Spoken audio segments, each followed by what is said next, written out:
ভালোবাসা কখনো কখনো খুব চুপচাপ শুরু হয়, কোনো শব্দ ছাড়াই, কোনো প্রতিশ্রুতি ছাড়াই। ওদের গল্পটাও ঠিক তেমনই ছিল। ছেলেটা প্রতিদিন একই বাসে যেত, আর মেয়েটা জানলার পাশে বসে থাকতো। চোখাচোখি হতো, হালকা একটা হাসি, এভাবেই শুরু। ধীরে ধীরে কথা, বন্ধুত্ব, আর তারপর না বলেও বোঝা ওরা একে অপরকে ভালোবেসে ফেলেছে। কিন্তু কেউই মুখে বলতে পারেনি, কারণ ছেলেটার অনেক স্বপ্ন ছিল, নিজের পরিবারকে নিয়ে দায়িত্ব ছিল, আর মেয়েটার জীবনে ছিল অনেক বাধা, যেগুলো ও কাউকে বলতে পারতো না। তবুও প্রতিদিন দেখা হতো, একটু হাসি, একটু কথা, এইটুকুই ছিল তাদের সুখ। একদিন মেয়েটা হঠাৎ বাসে ওঠেনি। ছেলেটা ভেবেছিল হয়তো আজ কোনো কাজ আছে, কাল আবার দেখা হবে। কিন্তু কাল আর আসেনি।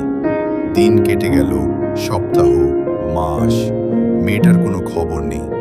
ছেলেটা খুঁজেছে, অনেক খুঁজেছে, কিন্তু পায়নি। একদিন হঠাৎ পুরনো একটা ডায়েরি তার হাতে আসে। ডায়েরির প্রতিটা পাতায় লেখা ছেলেটার কথা।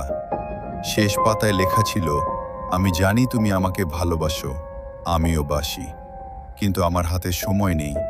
আমার শরীরটা আর আমাকে সাপোর্ট করছে না। ডাক্তার বলেছে আমি হয়তো আর বেশি দিন বাঁচব না, তাই আমি হঠাৎ করেই চলে যাচ্ছি। তোমার সামনে কাঁদতে চাই না, তোমাকে কষ্ট দিতে চাই না। তুমি ভালো থেকো, তোমার সব স্বপ্ন পূরণ করো।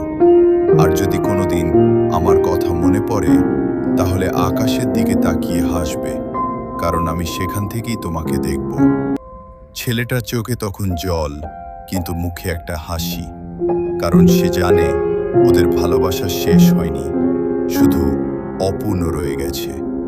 ধন্যবাদ।